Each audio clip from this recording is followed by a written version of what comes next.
विरोधी पक्षात असलेले काँग्रेसचे कार्यकर्ते आणि नेत्यांसाठी सत्तेची दारं खुली होणार आहेत।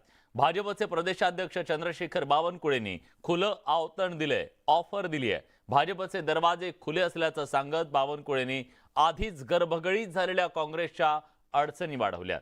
तर नाना पटोलेंनी याबद्दल काय म्हटलंय जाणून घेऊयात। काँग्रेससाठी उघडलं सत्तेचं दार, कार्यकर्ते नेत्यांसाठी बावनकुळे उदार। बावनकुळेंच्या ऑफरनं काँग्रेस बेजार, अडचणीतील काँग्रेसचा उठणार बाजार। चंद्रशेखर बावनकुळेंनी अप्रत्यक्षपणे का होईना पण बाळासाहेब थोरात यांना थेट ऑफर दिली आहे। बाळासाहेब थोरातच नव्हे तर कुणालाही पक्षात यायचं असेल तर दरवाजे खुले आहेत। पक्षात आल्यावर त्यांचा मान राखून त्यांची जी उंची आहे त्यापेक्षा जास्तच राहील असा शब्दही चंद्रशेखर बावनकुळेंनी दिलाय। बाळासाहेब थोरातांनी विधिमंडळ पक्षनेते पदाचा राजीनामा दिलेला असल्यानं बावनकुळेंच्या वक्तव्याला महत्त्व प्राप्त झालंय। आम्ही कुठलीही ऑफर देणार नाही, आम्ही कुठलंही कारण बाळासाहेब थोरात एवढे काही लहान नेते नाही आहे की त्यांना भाजपने ऑफर दिली तर ते काही निर्णय करतील।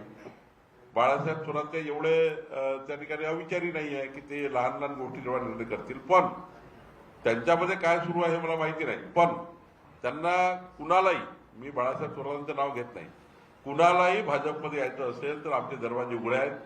आम्ही त्यांचा मानच करू। त्यांची जी उंची आहे त्यांची उंची त्यापेक्षा जास्तच राहील भाजपमध्ये आल्यावर। बाळासाहेब थोरातांनी विधिमंडळ पक्षनेते पदाचा राजीनामा दिलेला असल्यानं काँग्रेसच्या गोटात चिंतेचं वातावरण बघायला मिळत आहे। मात्र बाळासाहेब थोरात चुकीचा निर्णय घेणार नाहीत असं सांगत चंद्रशेखर बावनकुळेंचं स्वप्न पूर्ण होणार नाही असा टोला नाना पटोलेंनी लगावला। बाळासाहेब हे आपत्तीचा कुठलाही निर्णय घेणार नाही, त्यामुळे कोणी मुंगेरीलाल के सपने पाहत असेल तो त्यांचा प्रश्न आहे। राज्यात कधीही महापालिका आणि झेडपी निवडणुका जाहीर होऊ शकतात।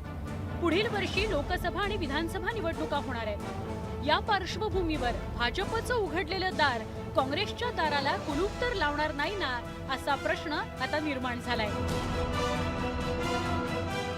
Bureau report, news 18 Lokmat.